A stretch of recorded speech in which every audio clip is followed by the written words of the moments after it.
तर अरुंद पूल आहेत आणि त्याला संरक्षण कठडे नाहीत साईडच्या 3 फुटाच्या पट्टीमध्ये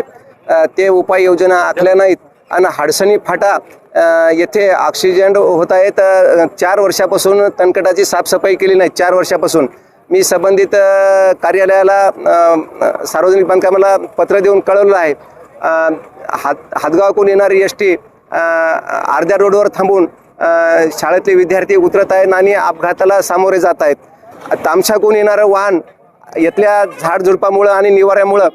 तामशाकडल्या वाहनाला काही या हडसणी फाट्यावरचा माणूस किंवा पॅसेंजर दिसत नाही त्यांच्यामुळं ॲक्सिडेंट वाढला आहे आणि सर्वस्वी जबाबदार सार्वजनिक बांधकाम आहे ठेकेदारावर आम्ही पत्र काढलं म्हणतात ठेकेदाराला पत्र काढलं पण 4 वर्षापासून का साफसफाई केली नाही हे आमचा त्यांना सवाल आहे त्यांनी त्यांचं उत्तर द्यावं या कॉन्ट्रॅक्टदाराकडून साहेबांनी जे आता म्हणले आम्ही फुल नाही फुलाची पाकळी त्यांना त्यांच्या माध्यमातून ठेकेदाराकडून देऊ पण त्यांच्याकडूनही द्या आणि तुमच्याकडूनही द्या तुमच्या चुकीमुळे झालं आहे तुम्ही त्या ठेकेदारावर वास ठेवला नाही आणि त्याच्यावर नजर ठेवली नाही का साफसफाई केली नाही म्हणून हे पहिली सार्वजनिक बांधकामाची चूक आहे। आता याच्या संदर्भामध्ये दुसरा विषय जो आहे अपघात झाला असल्या कारणाने जी लोकांची दुखापत झालेली असेल किंवा जे लोक मृत पावलेले असतील तर आता याच्या संदर्भामध्ये मी एक सहानुभूतीपर जे काही एक स्थानिक क्षेत्रीय इथं काम करत असताना एक सहानुभूतीपर म्हणून मी आमचे सार्वजनिक बांधकाम विभागामार्फत जे कोणी हे असतील त्यांना फुलाची पाकळी अशी जी काही माझ्याकडून मदत होऊ शकते माझ्या वैयक्तिक स्तरावरती आणि आमच्या विभाग स्तरावरती मी ते केलेली आहे। बाकी जे कन्स्ट्रक्शन किंवा रस्त्याच्या कंपनीचे जे आहेत यांनी